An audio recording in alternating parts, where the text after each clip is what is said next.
ये कक्षा 10वीं और 12वीं के छात्र छात्राओं, मैं डॉक्टर राजीव रंजन सिंह, आपका प्रिंसिपल, आप सभी को संबोधित कर रहा हूं। आज मैं आपके साथ एक महत्वपूर्ण जानकारी साझा करने जा रहा हूं, जो सीबीएसई द्वारा आपके बोर्ड परीक्षाओं के लिए 2024-25 शैक्षणिक सत्र में लागू किए गए नए पैटर्न से संबंधित है।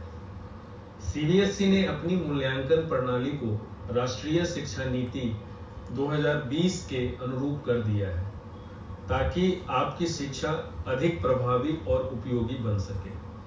इसे कॉम्पिटेंसी बेस्ड एजुकेशन कहा जाता है, सीबीई भी बोलते हैं। लेकिन यह है क्या?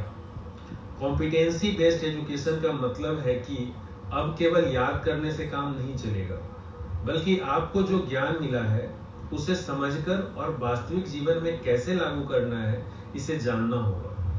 यह पैटर्न आपकी समझ और समस्या समाधान की क्षमता को परखने के लिए है। अब आइए जानते हैं कि आपके परीक्षा पैटर्न में क्या क्या बदलाव किए गए हैं। तो सबसे पहले कक्षा 9 और 10 के लिए आपके प्रश्न पत्र में 50% प्रश्न कॉम्पिटेंसी बेस्ड होंगे। इसमें एमसीक्यूज, केस बेस्ड प्रश्न और स्रोत आधारित प्रश्न शामिल होंगे। 20% प्रश्न एमसीक्यूज होंगे और बाकी 30% प्रश्न शॉर्ट और लॉन्ग आंसर टाइप क्वेश्चंस होंगे। नंबर 2, कक्षा 11वीं और 12वीं के लिए इसी तरह आपके प्रश्न पत्र में भी 50% प्रश्न कॉम्पिटेंसी बेस्ड होंगे। इसका मतलब यह है कि ये प्रश्न आपकी समझ और अवधारणाओं के व्यवहारिक उपयोग की क्षमता को परखेंगे।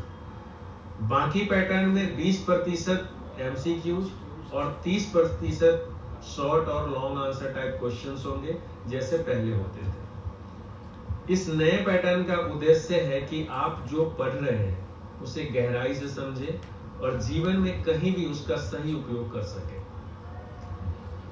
अब सबसे महत्वपूर्ण सवाल यह है कि इस नए पैटर्न के लिए तैयारी कैसे करनी है।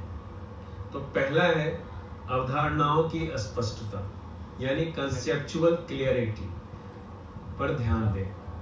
केवल याद ना करें, बल्कि जो पढ़ रहे हैं उसे गहराई से समझें। किसी भी अवधारणा को समझें ताकि केस बेस्ड और एप्लीकेशन बेस्ड प्रश्नों को आसानी से हल कर सकें। दूसरा, नियमित अभ्यास करें।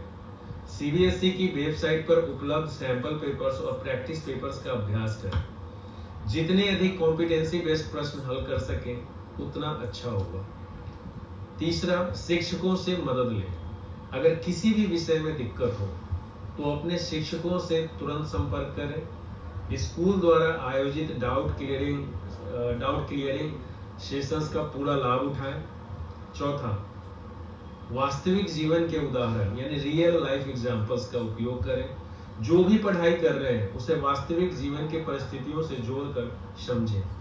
इससे आपको अवधारणाओं को बेहतर तरीके से समझने और याद रखने में मदद मिलेगी। पांचवा, सबसे इंपॉर्टेंट, शांत और सकारात्मक रहें। यह बदलाव आपके कौशल को निखारने और आपको भविष्य के लिए तैयार करने के लिए है। इसे एक चुनौती के रूप में लें और सकारात्मक दृष्टिकोण के साथ आगे बढ़ें। प्रिय अभिभावक और शिक्षकगण, इस परिवर्तन में आपकी भूमिका बहुत महत्वपूर्ण है। छात्रों को धैर्य और समर्थन के साथ मार्गदर्शन करें। उन्हें आलोचनात्मक सोच और अवधारणाओं को बेहतर तरीके से समझने में मदद करें।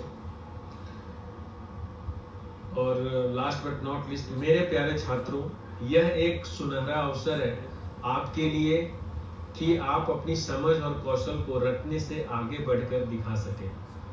इसे एक चुनौती और अवसर की तरह लें और पूरी मेहनत और समर्पण के साथ तैयारी करें। मुझे यकीन है कि आप सभी इस नए पैटर्न में भी सफल होंगे और एक उज्जवल भविष्य की ओर बढ़ेंगे। आप सभी को मेरी तरफ से शुभकामनाएं। सीखते रहिए, बढ़ते रहिए और चमकते रहिए। धन्यवाद।